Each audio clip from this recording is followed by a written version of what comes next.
shirkii uga soconayay magaalada Kismaayo ee xarunta gobolka Jubbada Hoose wasiiradaha maaliyadda ee maamulada ka dhisan dalka iyo dowladda federaaliga ee Soomaaliya ayaa la soo gabagabeeyay waxaana inta badan shirkan looga hadlayay sidii loo mideyn lahaa canshuuraha guud ee dalka.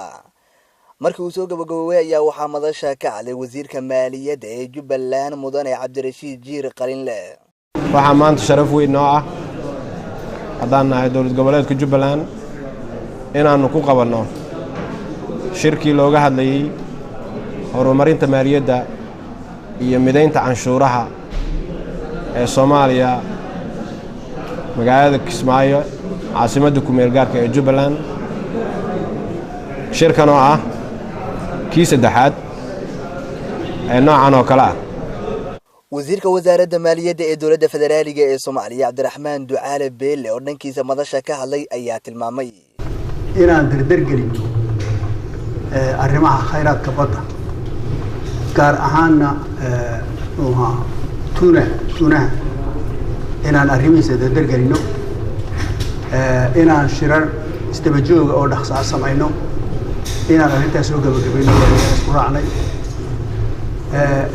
sida Cabdirashiid sheegay waxaan naga go'an tahay inaan waddanka dhaqaalihiisa hor u marino inaan waddanka dhaqaalihiisa midayno inaan khayraadkeena sida loo qaybsanayo sida loo maamulayo si daahfuraan aan u hirgelino ayaan isku raacnay.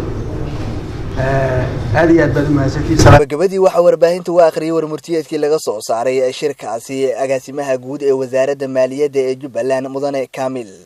waxay xoojiyeen ayideenna shirkii ugu horeeyay ee wasiirada maaliyadda ay yeesheen bishii November 3, 2015 kaasoo lagu yagleelay madasha wasiirada maaliyadda iyagoo oo waliba ku baaqay in laga wada shaqeeyo xoojinta xiriirka dawladda dhexe iyo dawlad goboleedyada iyo sidoo kale sare u qaadida hufnaanta maamulka maaliyadda dalka. 2 waxay isku dhiirigeliyeen in la helo lagana wada shaqeeyo wadiiqo isku furnaan ganacsi.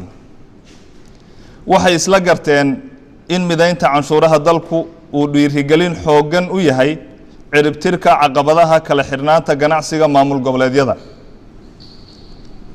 waxay hoosta ka xariiqeen baahida loo qabo in la xoojiyo maamul wanaagga iyo xaqiijinta sare u qaadista hufnaanta maamulka maaliyadda dalka. Cabdi Qadar Iimaan Dhaqane, Home Cable TV, magaalada Kismaayo.